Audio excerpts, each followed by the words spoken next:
रांची का मोरहाबादी मैदान आज रणक्षेत्र में तब्दील हो गया। पिछले 3 साल तक कंधे से कंधा मिलाकर नक्सलियों के खिलाफ जंग लड़ने वाले पुलिसकर्मी और सहायक पुलिसकर्मी आज आपस में भिड़ गए। पिछले 6 दिनों से शांतिपूर्ण आंदोलन कर रहे सहायक पुलिसकर्मियों का धैर्य आज जवाब दे दिया। सीएम आवास और राजभवन का घेराव करने निकले सहायक पुलिसकर्मियों ने बैरिकेडिंग तोड़ दी, जिसके बाद पुलिस ने सहायक पुलिसकर्मियों पर जमकर लाठियां बरसाई।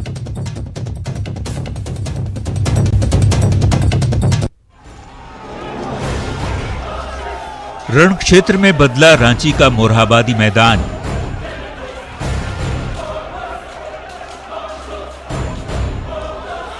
सहायक पुलिसकर्मियों पर पुलिस ने बरसाई लाठियां।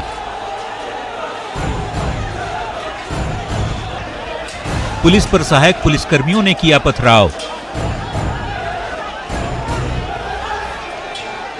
पुलिस की गाड़ी पर फेंके पत्थर। पुलिस ने छोड़े आंसू गैस के गोले। ये तस्वीरें रांची के मोरहाबादी मैदान की हैं, जहां पिछले 6 दिनों से शांतिपूर्ण तरीके से आंदोलन कर रहे सहायक पुलिसकर्मियों का धैर्य आज जवाब दे गया।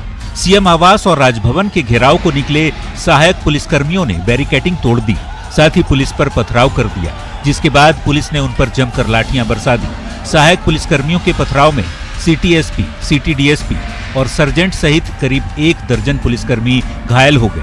वहीं लाठीचार्ज में कई सहायक पुलिसकर्मियों को भी चोटें आई हैं। एकाएक ये लोग उग्र हो गए और यहाँ पे जो भी बैरिकेडिंग लगी है उनको इन्होंने पलट दिया, और पलटने के बाद इन्होंने हमारे जो भी रैप के जवान थे और हमारे जिला के जो भी जवान थे सभी लोग पथराव भी करने लगे, जिसके जवाब में हमें हल्की लाठीचार्ज करने लगे। हमारे एक सार्जेंट है, उनको काफ़ी चोट लगी है, हॉस्पिटल में है, और हमारे और अन्य पुलिसकर्मी जो हैं उनको भी काफ़ी चोट आई है। सहायक पुलिस अचानक बैरियर पे आ गए और बैरियर में तोड़फोड़ करने लगे। वो माननीय मुख्यमंत्री और माननीय राज्यपाल महोदय के आवास जाना चाहते थे।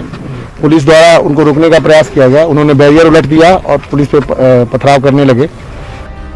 पिछले 3 सालों तक पुलिस और सहायक पुलिसकर्मियों ने कंधे से कंधा मिलाकर नक्सलियों के खिलाफ लड़ाई लड़ी, लेकिन आज वो एक दूसरे पर पत्थर और लाठियां बरसा रहे हैं। मारपीट जेंट्स लोग मार दिए हैं यहाँ पे, और हाथों में छोटे, और उल्टी भी हो रहा है बहुत। जो गैस छोड़ा गया था ना, उसकी वजह से हम लोग कुछ नहीं किए थे। हम लोग राजभवन के घेराव करने जा रहे थे, इसी दरमियान में उन लोग सब जेंट्स लोग मर ले है, खुदा के नहीं, लेडीज नहीं थी, जेंट्स लोग सब मर रहा है। पुलिस वाला से कोई दुश्मनी नहीं है। हम लोग की सरकार से मांग है, हम लोग अपना हक मांगने आए हैं। हम लोग के हक चाहिए, हम लोग हक मांगे बिना नहीं जाएंगे यहाँ से। चाहे हम लोग यहाँ मर जाएंगे, चाहे तो हक मांग के ही जाएंगे। इस वक्त भी यहाँ पर फिलहाल जो स्थिति है वो तनावपूर्ण बनी हुई है। मामले को लेकर वरीय अधिकारी भी फिलहाल यहाँ पर कैंप कर रहे हैं। वहीं कई पुलिस कर्मियों को भी यहाँ पर तैनात किया गया है, ताकि तमाम एहतियात जो हैं उसे फुलफिल किया जा सकते। अब देखना होगा कि सहायक पुलिस कर्मियों के द्वारा हुआ ये आंदोलन पर किस तरह से पुलिस और जिला प्रशासन कार्रवाई करती है और किस तरह से दोषियों के खिलाफ कार्रवाई की जाएगी। बहरहाल पूरे मामले के बाद सहायक पुलिसकर्मी भी नई रणनीति पर विचार कर रहे हैं। कैमरामैन शहनवाज के साथ ओम प्रकाश, न्यूज़ 18 रांची। आरक्षी पद पर सीधी बहाली की मांग पर अड़े और रांची में लाठियां खा रहे सहायक पुलिसकर्मियों को बड़ा झटका लग सकता है। पुलिस में उनकी बहाली की मांग को सरकार पूरी तरह से ठुकरा सकती है।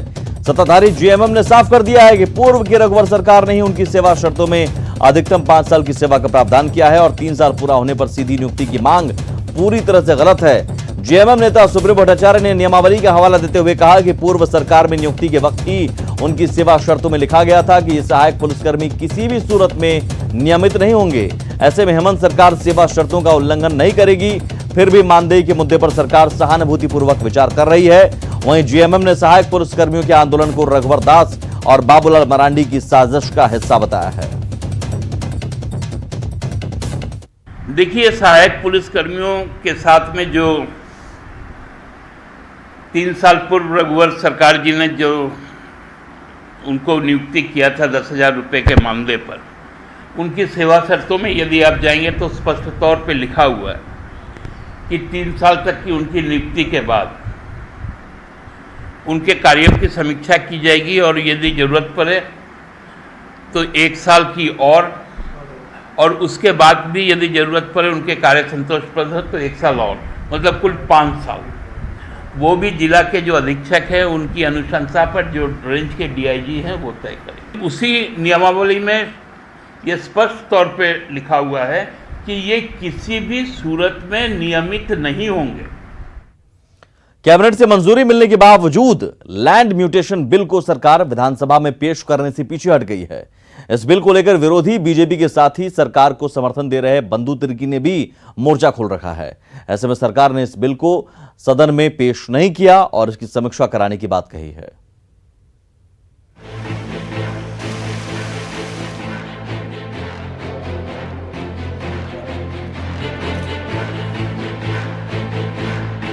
इससे पहले कि विवादित लैंड म्यूटेशन बिल झारखंड सरकार के गले की फांस बनती और विपक्ष को और ज्यादा मुद्दा बनाने का मौका मिलता, सीएम हेमंत सोरेन ने बैकफुट पर जाकर लैंड म्यूटेशन बिल को ठंडे बस्ते में डाल दिया है।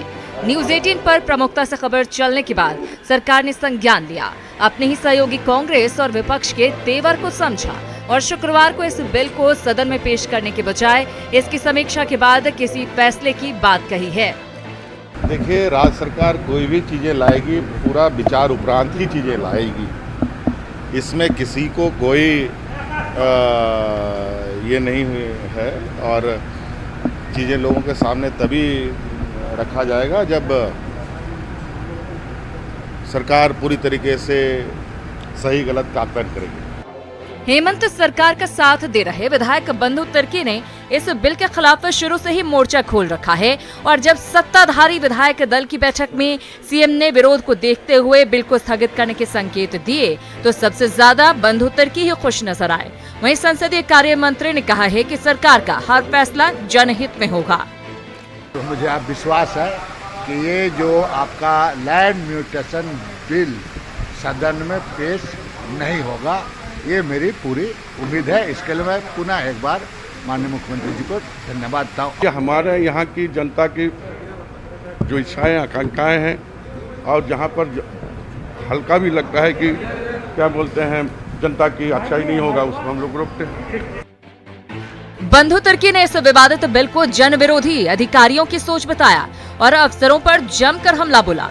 बंधु तिर्की ने कहा कि बिहार के हिसाब से झारखंड में कानून बनाना बिल्कुल गलत है क्योंकि बिहार और झारखंड की जमीन के नेचर में काफी अंतर है। पदाधिकारी आईएएस हो सकता है, किसी विभाग का सेक्रेटरी हो सकता है, लेकिन जमीन का विशेषज्ञ नहीं हो सकता। इसलिए पदाधिकारी भी कम से कम बाज आए और अपने से ज्यादा बुद्धिमानी ना दिखाए, होशियारी ज्यादा ना दिखाए। इधर गड़बड़ी करने के बावजूद अधिकारियों का बचाव करने वाले इस बिल को लेकर शुरू से हमलावर रही बीजेपी ने आंदोलन जारी रखने का ऐलान किया है। अगर प्रोटेक्शन एक्ट या बिल ये पास हो गई तब तो फिर खुलेआम इस राज्य की जो जमीनें हैं गरीबों को जमीन से ही लोग बेदखल कर रहे हैं। इसलिए इस बिल का हमारी पार्टी विरोध करती है और इसका हम सड़क में भी और सदन पर भी इसका विरोध करते हैं।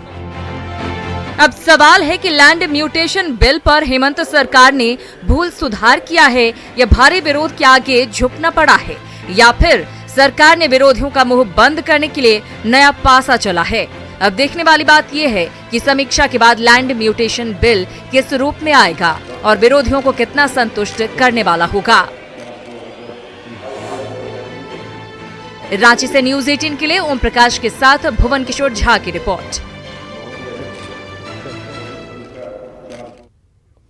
तो मॉनसून सत्र के पहले दिन ही लैंड म्यूटेशन बिल पर सरकार बैकफुट पर आ गई और बिल को सदन में पेश नहीं किया गया।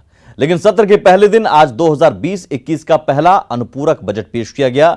वित्त मंत्री रामेश्वर उरांव ने 2584 करोड़ का अनुपूरक बजट पेश किया। अनुपूरक बजट में सबसे ज्यादा आपदा प्रबंधन और ग्रामीण विकास विभाग के लिए प्रावधान किया गया है।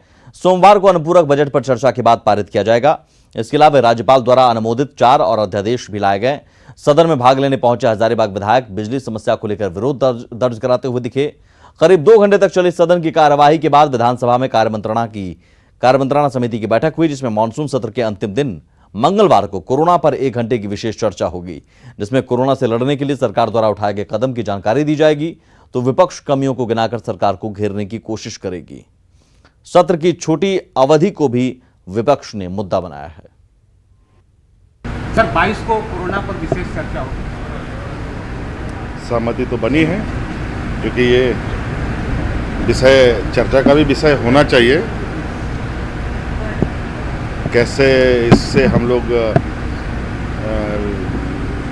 निजात पाएंगे, कैसे जीवन को सामान्य स्थिति पर लाया जाएगा, सबकी राय आनी चाहिए। 1 घंटा के लिए कोरोना पर एक बहस विशेष चर्चा होगी, तो मुझे लगता है कि मंगलवार को विशेष चर्चा कोरोना पर होगी। सत्र जो है काफी छोटा है और सत्र छोटा होता है तो सरकार को फायदा होता है और जनता को नुकसान होता है। सत्र लंबा होता है तो जनता को फायदा होता है, जनता की समस्याएं आती हैं और जनता की समस्याएं समाधान यहाँ से होती है। तो ये सरकार केवल अनुपूरक के लिए और कोरम पूरा करने के लिए यह सेशन बुलाया है। आर्थिक मोर्चे पर तो सरकार बिल्कुल फेल है, एक तरफ कुछ कर नहीं रहे हैं और अभी से ही सरकार में लूट खसोट बढ़ गया है और इतनी जल्दी अनुपूरक बजट की आवश्यकता इनको पड़ गई।